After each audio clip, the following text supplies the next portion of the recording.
So hello fellow Earthlings, this is Earthling 6455463728, and I want to neglect my kids just the right amount.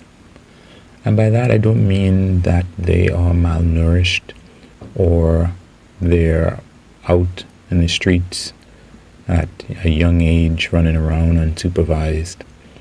What I mean by that is I want to be able to teach them to be self-reliant, and I feel as if I am. And I also feel, unfortunately, that part of the reason why I am is because my parents were not really there for me as much as I would have liked. So, for example, and this is one story that I told my father, because he would come. He was supposed to come and pick us up and take us out, to interact with his kids. But he didn't really do that very much at all. And, one day I caught him complaining that my mother would not allow us to go out with him when he came to take us out. And he was saying, yeah, that's what he was saying. But the fact of the matter is, I spent so many occasions when my father said that he was going to turn up, and he never did, waiting for him. And then I would think, okay, maybe I got the dates mixed up. Maybe he's coming the next day. Maybe he's coming the next week. Maybe the week after that. And then 6 months would pass, maybe even a year might pass, and I wouldn't see him. So as a result of that, I think I kind of developed a callus around my heart, which is kind of silly to say, but yeah. I think that and my grandfather dying would have made me more reluctant to have friends and try to get close to people, even if they wanted to. And I feel that not having peer pressure to do things that are not really that smart because of not having that many friends, I think that day was very helpful to me. And honestly, I don't think I would want things any other way. When it came to my mother had and continues to have a very strong relationship with my sister, to the extent that when I was looking to apply to universities, I needed to get her to go to the bank so that I could have proper documents to send off to the universities. Unfortunately, she kept postponing it, almost up to the last minute, where I wouldn't be able to apply to these universities. And, eventually I did manage to apply, and it didn't really work out at that time. But the next thing I knew, I was hearing that my sister was going to go to university. And I knew that the same kind of things were necessary. And it didn't seem like my sister had any of the trouble that I did getting my mother to go to the bank to get the necessary document. But I feel that I have to be grateful for that, because knowing that means again that I had to rely on myself, which is not something that I regret at all. I feel stronger because I know the things that I can do because I had to do them. And there wasn't anybody who was going to come afterwards and fix everything. Anything that needed to be done, I was going to have to do it. Another example in the case of my mom and not relying on her is, I remember I was supposed to go to me and my sister were supposed to go to a gymnastic thing. And as in we did gymnastics, and they finally decided to have like a competition. So we were supposed to be there at 9 a.m. I think we ended up arriving sometime in the afternoon, after which time my sister, the girls were already done, and I guess they squeezed me in as a guy, and it was basically horrible. We were supposed to be there like 3 or 4 hours before. My mother didn't take it seriously, and that was a theme. If we decided that we were going to go to the beach, for example, more often than not, we would either get there and only have a fraction of the day at the beach, because more often than not, lunchtime would meet us at home still, at which point, so my parents were not incredibly dependable, and I don't fault them for that.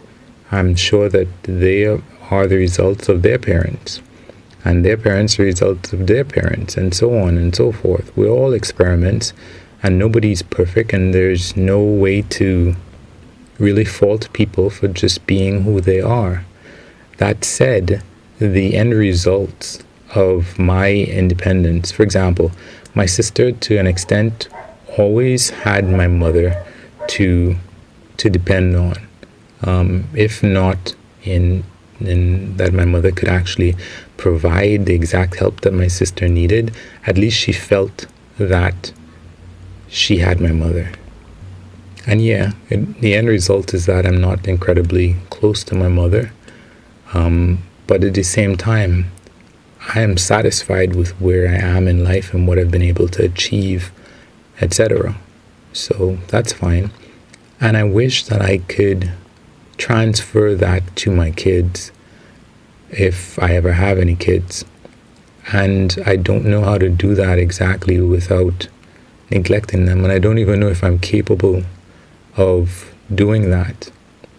I probably am, because of that same self-reliance. I might miss an opportunity with one kid, for example, but then I might probably take it up and take it more seriously with another kid.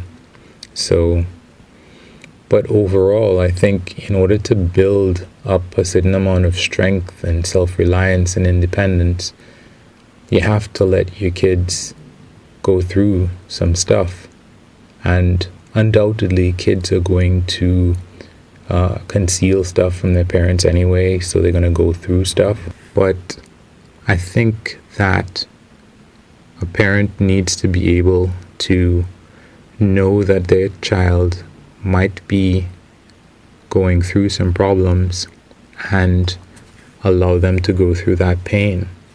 One story that came up in my head when I was thinking about this piece was about a time traveler.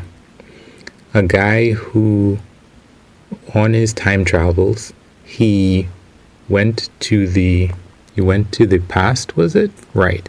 And he saved a little girl. And yes, I'm sorry, in the end, he gets married to the girl and lives in the past. Or at least he has a relationship with her. But my point really is that what he would do is he would go back at points in her life, and he would discover that she might be dead or she might be horribly injured. And he kept having to save her over and over and over again. And one time he went back in the past and he realized that she had almost been killed. But she survived. She managed to survive this time without his help. So he just, let that go. And when she grew up, he approached her, and I guess he found out what happened on that occasion when she almost died.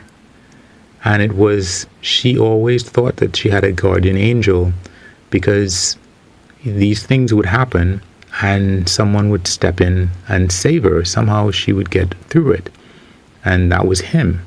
Because honestly, if he hadn't, she would be dead. That was what her predestined fate was. And he saved her several times.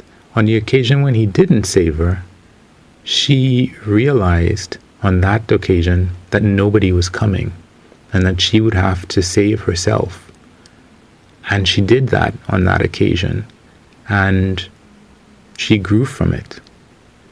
And that's what I want to be able to do with my kids. But of course, if he had been, growing up with her and he saw that she was in that position, he probably would have felt the need to help, even though the end result was that she didn't need him. So it's a tough one, but yeah.